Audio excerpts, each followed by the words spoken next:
This is Kelso Sturgeon. Thank you for attending another day at my College of Advanced Sports Handicapping. Coming off a big weekend, heading into another one. You know, I didn't have a good weekend last week, as I said on my last report here, but I did close it out with back-to-back 50-unit personal best club NFL winners, and I appreciate the fact that I recovered. You know, it's a tough business. Fully confident that I'll go right back to winning again beginning tomorrow night or Thursday night, depending on which day you view this, with the SEC showdown game between LSU and Mississippi State. It'll be played before a sellout crowd in Starkville, Mississippi. It's on ESPN. LSU is a 3.5-point favorite over Mississippi State. And you know, you've got to keep in mind, even though LSU has beaten Mississippi State like a drum over the years, this is not the same Mississippi State program that LSU has traditionally beat up on. It's a very interesting game, and you know, in digging into all the facts about it, I concluded that that there are three elements that will impact the game, and two of them heavily favor one team to get the cover. I'm releasing the LSU and Mississippi State game at the 25-unit level. You can get it on this website or toll free at 1-800-755-2255. And remember, the game is on national television on ESPN. You know, we've got a lot to talk about, and I probably won't cover it all today, and I'll pick up on tomorrow's report with some of the things that we've passed up. But you know, the one thing that I do, it's just basic and it's part of the foundation of successful handicapping, is I go back and analyze why each team won the game and each team lost the game, and I mean all the games. There were 98 games on the schedule last week, the betting board, including the extra games. I went back and looked at every single one of them to see why and how each team won or lost. You need to do that.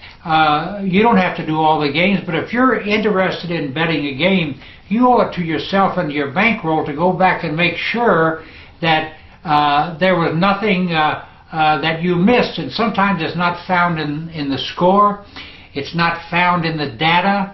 And you've got to dig a little deeper and really find out why this team won or why this team lost.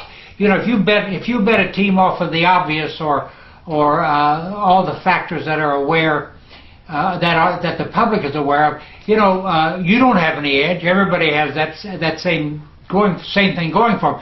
You've got to get down and dig and actually in your mind kind of realize how a game flowed. There's nothing that shows this more than Seattle's 33-17 win over the Seattle Seahawks on Sunday. San Francisco had no business winning the game. They won it on the basis of a 102-yard touchdown run, and a minute later a 50-yard punt return for a touchdown, both by Ted Ginn. And these things just simply don't happen. In that game, San Francisco had a total of 209 yards of total offense. You've got to take these things into consideration when you reach out and handicap this week's games. The same thing happened in many of the college games. You know, I still can't believe that New Mexico State beat Minnesota. I went back and reviewed that game, and there was nothing that happened in that game that was supposed to happen. Sometimes you have questions you can't answer, but my position is New Mexico State is the same bad team it always was. Forget that it beat Minnesota. But you've got to review. You can't just take everything at face value and say, well, I guess this is what happened. You must find out for sure what happened. You could even go to college football teams and NFL teams' websites and get the play-by-play rundown for the entire game. And in there you can see where teams won and where teams lost. The bottom line is you simply cannot take things at face value. You've got to dig in and figure out why and the wherefores of each winning a team and each losing team. It's there to see, but you've got to go look for it. You don't want to be blindsided because you didn't do your homework. Now, before I go on with a few other things, I want to run down the betting menu for the week. I think it's important. And I also want to say to you who came on board last Friday and watched my Friday video, I gave out a 50-unit blowout winner, Temple, 41-3 over Akron. It was never close. I'm going to give out another 50-unit blowout winner on this video this Friday. Be sure you tune in, and I can assure you that this team will win just as easily as did Temple. It's free, and it's on me. Now, the betting menu for the rest of the week. We've discussed the LSU Mississippi State game on Friday. I'm releasing the what I call a David versus Goliath game, Boise State at Toledo. Some ways it's a tough call. Boise State is everything that everyone thinks it is, but Toledo took Ohio State to the money last week in Columbus before losing 27-22. What does that mean? I think I've got that figured out too, but a 10-unit play on Friday night on the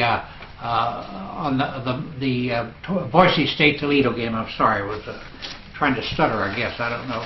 On Saturday, I'm releasing once again my 50-unit college game of the week and intend to get the money. I've found the perfect spot, I think, to take down all the cash.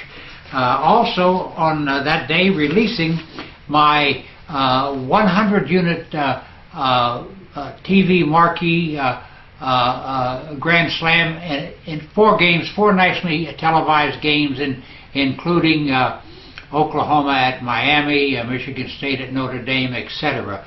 4 teams, 25 units, 100 units of action, all on Saturday. On Sunday, coming right back with another 50-unit game of the week, and I do believe I will get the cash just as easily as did my Monday night 50-unit play, New England over Miami.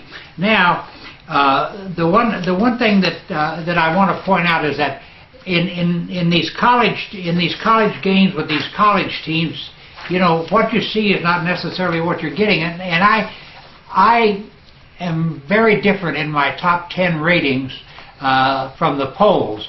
For instance, this week I've still got Texas A&M on top, number 1 in my poll. I moved Wisconsin up to number 2. They've got a great quarterback and the best offensive line in football, followed by Boise State, which is the Iron Man of college football. They just keep winning. Oklahoma in the 4th spot, Alabama in the 5th spot. Now, for those of you who follow Steam Plays, there's been a lot of heavy action early this week on college football games. For instance, the Wise Guys came in on Temple plus the points over Penn State Saturday, knocked the number down from 10, Penn State minus 10 to Penn State minus 7.5. You've got heavy action showing on Washington State against San Diego State, Southern Cal against Syracuse, Western Michigan over Central Michigan, Georgia Tech over Kansas, Kansas State over Kent State, and it goes on and on. Study the Steam Plays. You've got to make your own decisions. Remember, as I've always said, some win and some lose. In fact, 50.9% of the money moves win, 49.1% of them lose. It's your call. I thank you very much for tuning in this week. I know that we're going to have a dynamite week, Thursday, Friday, Saturday, Sunday, and Monday. Let's go get the money, and thank you very much for watching.